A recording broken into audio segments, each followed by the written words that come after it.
Hi, Pat Cover. I'm Dr. Clinton from Goodfellow Independent School District. Welcome for your interview. Well, go ahead and come in and have a seat. It's a pleasure to be here. This is Cindy Klerner. She is our personnel director for the district, and she'll also be helping me to conduct this interview. Go ahead and have a seat. Good afternoon. Thank you. Okay, Mrs. Cover, I'm going to ask you a series of questions during the interview process. You have 10 minutes. I would take about maybe 1 to 2 minutes per question. When the time comes, I'll go ahead and give you a warning if you have 5 minutes, 2 minutes left, and that way you have ample time to answer your questions to the best of your ability. Okay, good luck. Ms. Cover, how would you describe your leadership style? My leadership style is authoritative. As a principal, I realize how much power I do have, but I do take into consideration people's thoughts throughout the community, all stakeholders that are included in the education of the students. And it's important that teachers, we work together, we collaborate, so that we can set standards and work together to be able to move over that mountain so that we can get to exemplary. But authoritative, I need to be able to make the decisions that are presented to me in the most delicate way so that it can benefit the school. Great, thank you. What programs or projects have you been responsible for implementing at your current school? I've done a variety of them, but the two current ones that I've currently have been working on, it has been the mentoring program. I did listen to the frustrations of the teachers as part of the collaboration that I do with them. A lot of first-year teachers felt alone, and sometimes I would see the impact that some teachers would have in the classroom. They didn't have the support they needed. So I took it upon the district to look into getting an appropriate mentoring program started, and it has tremendously affected the teaching, the overall culture of the class, the school, and has gone in a very long way. Also, another thing that goes with the collaboration that I emphasized throughout the campus is a professional learning department where teachers work together, voice their concerns. They also speak about what helps them with certain students and what they can do to help each other with the students, because everyone is a different learner. We do realize that as teachers, and realizing it in the first place and working forward to go towards the right direction has helped the campus tremendously. Great, thank you. And please describe any experiences you have had in developing a professional development program.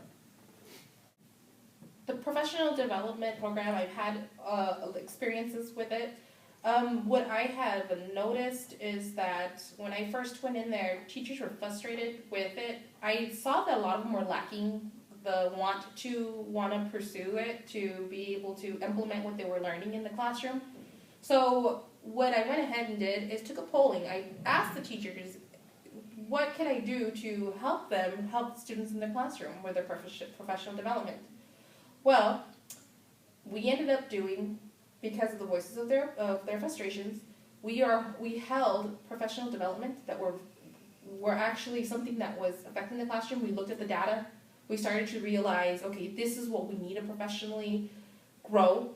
So we would have it at the end of the school year versus the beginning of the school year, because it allowed them to reflect over the summer. And when they were working on their lessons during the summer, they would use what they had learned to incorporate it in their lessons. So when they did come to school, they came prepared. They had more of a willingness to go along with what they've learned. It wasn't just, oh, the attitude they had before, like, this is going to be something that I have to do and I can't believe it. How can they do this to me? The culture completely changed. It was a culture of collaboration, of positivity, and working ahead for a great and bright year. So you would say teachers were more happy. They felt professional development wasn't a waste of time doing it that way? Yes, the teachers were happy. And with teachers being happy, the students are being happy as well. So it's just, it not only was the teacher, the whole classroom, which made learning more positive, more engaging. Everybody seemed to be in the right place where they needed to be to go ahead and learn even more than what they had been taught the year before. They escalated in so many ways. That's how we came upon getting the exemplary. Awesome, thank you. Okay, schools tend to take the personalities of their own that are generally influenced by the leadership style of the principal.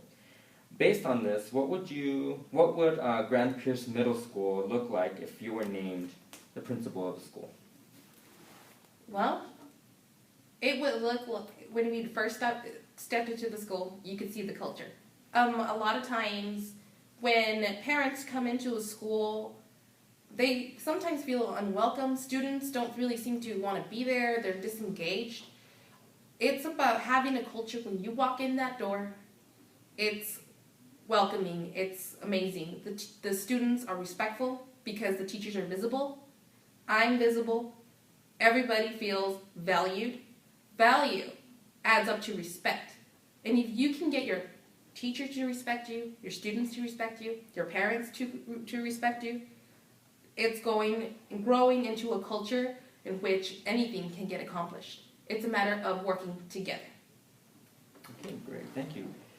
In your estimation, what assessment strategies should be used in determining what a student knows and is able to do? As you're aware, Grand Pierce Middle School is only reaching, it's not reaching exemplary. How do we get our students to reach that exemplary status?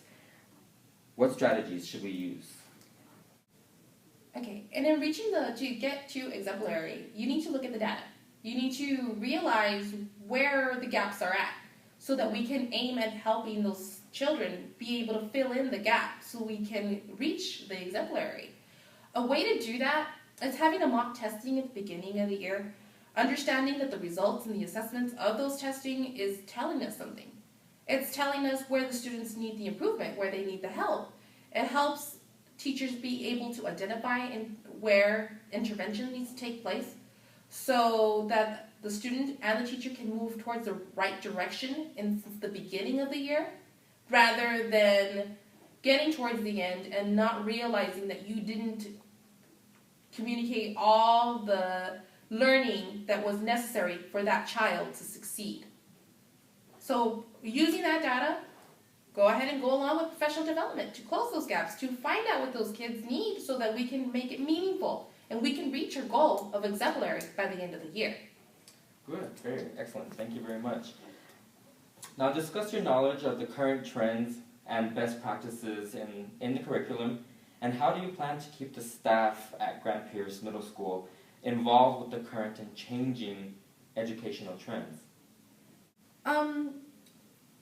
The curriculum is always going to be evolving, and it's very important that in an evolving world, and especially now that the world is growing so fast and the globalization of technology, it's important that teachers be able to fit that criteria. What we need to do is we need to take a close look at the data and move forward from there to be able to appropriately fill in the achievement gaps to be able to get to that exemplary standing. We need to be able to fill in the needs of the student and to make the professional learning relevant. I mean, if you just take any class because this is what's going to be better without having any merit, it's not going to help the student. You need to be able to have some meaningful learning take place in your classroom. So to do that, providing the appropriate tools to those teachers, the appropriate professional development, so that we can reach that goal. Great, thank you. 2 more questions and then we'll be done. What is student-centered instruction, and how do you plan to work with your teachers to make sure that classrooms are more student-centered? Student-centered means an active student. A teacher-centered is just lectures, same worksheets. That's just teacher-centered. It's not about the teacher. It's about the student, what best suits them. You need to have a curriculum that has kids engaged, involved, and want to be there. A lot of times, students, I understand, may feel frustrated coming to school every day and having to learn and doing the same thing of lecturing and worksheets. But if they come to school knowing they're going to be engaged, involved, and they're truly enjoying themselves, learning, their attitude towards learning changes completely and makes learning have purpose. And how would you help teachers to make their classrooms more student-centered? What we would need to do is start professional development.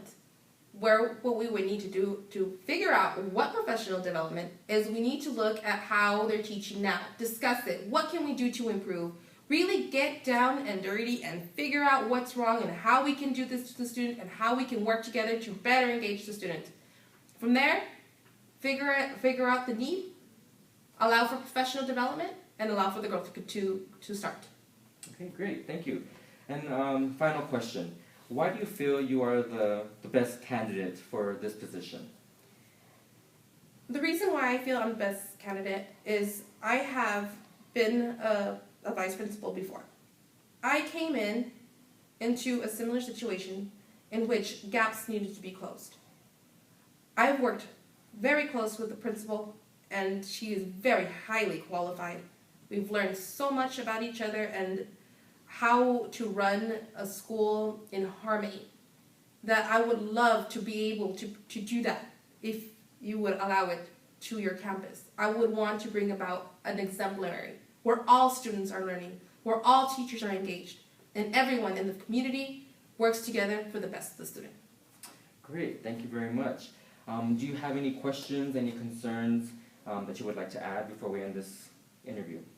I just want to thank you for having me here. I really do appreciate it. I think you have an outstanding school, and I think that together, if allowed, would be able to make this school exemplary, the most envied campus of all the district. Great, well thank you for your time, Ms. Javier. It's been a pleasure. The personnel office will get with you shortly for the second phase of interviews, and we'll go from there. But thank you very much for your time. Thank you. And we'll see you soon.